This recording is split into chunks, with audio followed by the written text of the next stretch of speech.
on paper, this is statistically, I'm not saying it's the best. Statistically, this is the best Celtic team ever.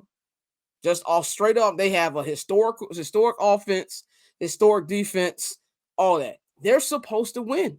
I think they're heavy favorites in Vegas. I wish Mike was here so he could 100% tell me or not. But they're heavy favorites in Vegas. They should be. And I feel like their road to the finals, yes, it wasn't the sexiest thing. I wish they'd have beat these players with the star players playing majority of it. But you play who you play. You play who you play. And you got to give them credit for that last game against Indiana. They came back from 18. You know what I'm saying? So while I think it's smelly and they got to prove it to me, and I still want to see how they're going to be at the end of games when it's actually a close game against a team of this caliber, but they're supposed to win. If they don't win, I don't know. I'm not saying you break up the team. I think that's asinine. You got to do some shit, though. But you got to do something. You got to shuffle the deck somehow. You got to do something, bro. You got to do something, bro. Yeah, go ahead, Pat. What you think about, like, the ramifications for the Celtic organization? Something got to happen, bro. The coach got to get fired. Like something got to happen, bro. I'm sorry, like, bro. You won 66 games. You got Jaylen Brown getting paid $300 million. You got Jason Tatum, and it's also with the second apron coming in next season. This is gonna be a very expensive team, bro. Like, you got two. I think you got two people in your starting lineup getting paid $100 million. I think the salary cap is 160.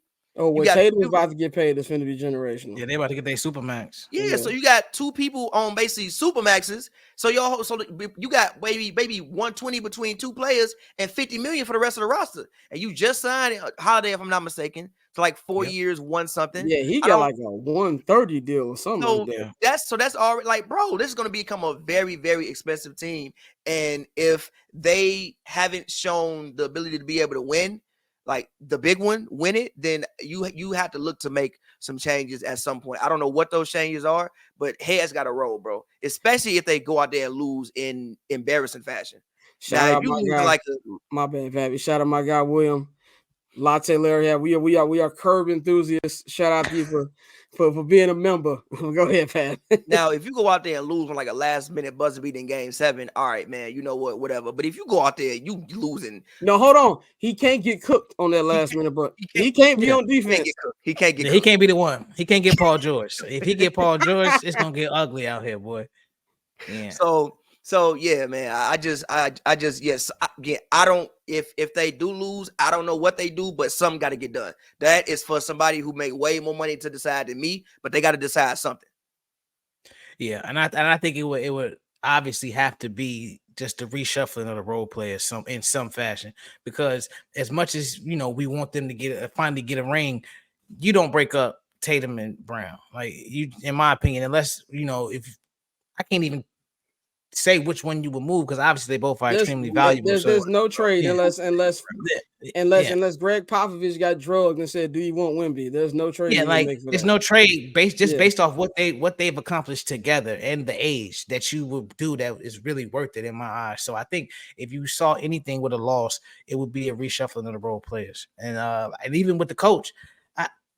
Like, this ain't Milwaukee. Like, obviously something was going on behind the scenes for bro to get tossed. You're not firing that man after he won 66 games, G. That would just be great. Unless he gets smoked. Like, unless they come out there and Dallas has a generational performance and they get them out of here in 5 games. They lose in 5 games and you got to Hey man, don't let Kyrie and that white boy.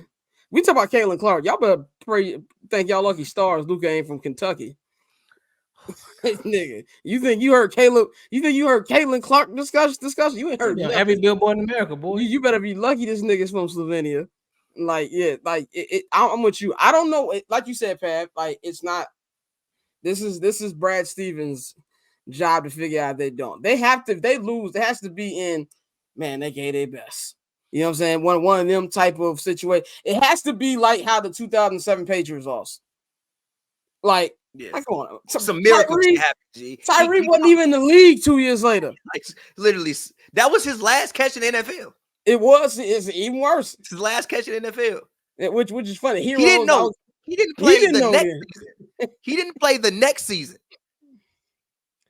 Now he said Williams says that the Celtics will beat every team in NBA except Denver Nuggets. Last time Denver was on vacation. Yeah, but the regular season's different, brother. Regular season playoffs, two different things. This Mavericks team isn't the same team that even played the Clippers in the first round. Gee, I feel like they matured so much since I've then. honestly never seen no shit like this. Like it's incredible. Mutombo, this nigga Derrick Jones Jr. can shoot now. PJ Washington is fucking Scottie Pippen. What the fuck is going on? What the fuck is going on? Yeah, even Dante Exum hitting threes. Like Lively out there passing like Vlade Divac. G, what are we doing, bro? Lively out there looking like early 1991 finals Divac. Like what are we doing? Yeah, man. Yeah, it's that rare. It's one of the few ways now. I think if you want to have those two superstars, this is the type of team you have to build. Where you have not only role players, but role players who know they role and embrace that motherfucker. Like that's one of the things that made the Warriors so great because obviously outside of the Splash Brothers and Draymond, you had role players like Sean Livingston who knew they role and excelled at they role. So I think that's what we've seen from Dallas ever since the trade deadline. Like, and you got to give a shout out to Jason Kidd because like for years people were shitting on him as a head coach, and now here he is on the precipice of being the first person to win a title as a player and a coach with the same team. Obviously, Bill Russell was a player coach, but he would be the first to do it as an official, as head coach and player. So it's a lot on the line, bro. It's definitely a lot on the line. Let's talk X's and O's basketball wise, what the Celtics need to do to win. Pav, what's your keys for Boston to win this series? Number one, they need Porzingis back. They need Porzingis back. I know they got through the rest of the playoffs, but they need him back. I think again, so many times Boston gets caught up in just swinging the ball around and just shooting threes, and I think they need a little bit more in between game. And also, I mean, defensively, I think that they have. I won't say better defenders in Minnesota. I'll say they have different types of defenders in Minnesota. Like they have guys who are a little bit bigger who can maybe offer Luka some more resistance. Like Jaylen Brown and Jason Tatum are bigger bodies than what Jaden McDaniels is. I know Jaden McDaniels made all defense. I think it was second team or first team, but he's still a slender guy. He's still probably maybe 210, 6'9". Like Jaylen Brown and Jason Tatum are both stronger guys. So I think they can offer a little bit more resistance. And I think that in theory, they like to switch everything. I hope that they don't just let these guys go one-on-one. No, I know they have good defenders, but great offense can still beat good defense. So I hope that like they do switch everything, but they help the helper and they still play defense as a team. But yeah, really for me, it's just obviously just guarding those two guys. If you can like offer resistance to those two guys, and I don't know what Luka shot last series because I'm not looking at the numbers, but like Kyrie and Luka can't shoot 50%. If they shoot 50%, you're losing. Like you have to at least make them shoot 44, 42, something like that. So for me, it's just defense, and then also not getting caught up in that drive, kick, swing, shoot threes. Like getting some actual offense, getting some in between game in, and again, Jason Tatum play better, bro. Because I still haven't been impressed with what Jason Tatum has done in his playoffs. Like I don't think he's shot 50% one time. He hasn't. So like bro, like Tatum got to play better. He's shooting worse. He's shooting 29% from three. He got to play better. So yeah. What happens if Luka Kyrie have said, well, they need one of them. They lose the series. They lose the series. They might get swept, but they have a bad series. If they have a bad series, them niggas be 1, 2, 3 can't come. Literally. So my keys is defend, and even when you do switch, everybody still has to be on the string. 4 eyes have to be looking. Well, 4 sets of eyes have to be all looking at the ball, and they need Porzingis back because you need a little bit more in between game. You can't just drive, kick, swing, shoot threes. So those would be my keys for Boston. Yeah, my keys would be, man, it's kind of like what you said. I need maybe from a selfish perspective. I always said my Jason Tatum criticism is because I want to do better. It's like your little cousin who got so much talent, and you want them to actually fulfill that talent. And not that Jason Tatum's weak. Like I feel like there's extremes with Jason Tatum, but he does a lot of stuff that he ain't supposed to be doing. I think really it sounds simple, but it's kind of like what Bill Belichick say: just do your job. If the Celtics play Boston Celtics basketball, they should win this series. And you're not gonna, I believe, stop Kyrie Irving or Luka Doncic defensively. I think they're just going to have bad shooting series.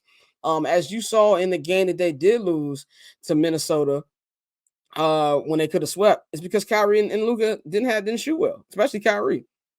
and take the others out of it.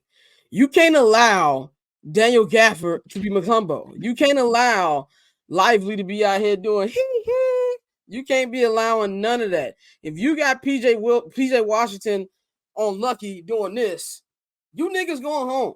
So you need to control what you control, take the others away, and just don't want them niggas have a bad shooting night. But if they play the way they play, like you said, Porzingis, I believe if Porzingis doesn't play this series, they're not going to win. They need Porzingis to play every game because Porzingis brings a different element to that Celtics defense, Celtics offense, Celtics team in general, and that's why you saw the statistics with that better this season because he added something else. So it's real simple. Do your job, play the way you're supposed to play, and I believe they should win the title. Dante, what you think?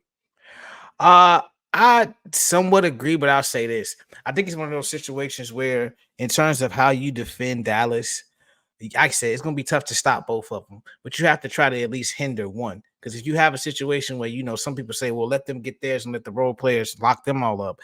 You have two guys who can, combine, get you about 80 points, 80, 85, damn near 90, depending on how hot they get. So I think it's a situation where you have to pick one, whether it's Luka or Kyrie, and really try to hinder them. Because like you said, with last series, the one game they lost, Kyrie had a bad game, and that's why they lost. Like if Kyrie had a good game, they would have swept them and got them up out of there.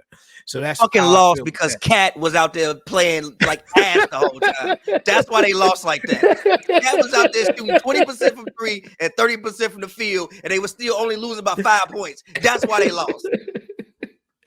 Okay, that's another reason why they lost. But no, I think you really have to pick one of them and try to hinder them as much as possible. Try to get them off their game in some way, somehow. And my second thing is I would say don't fall into the iso ball trap because we've seen the Celtics be extremely streaky.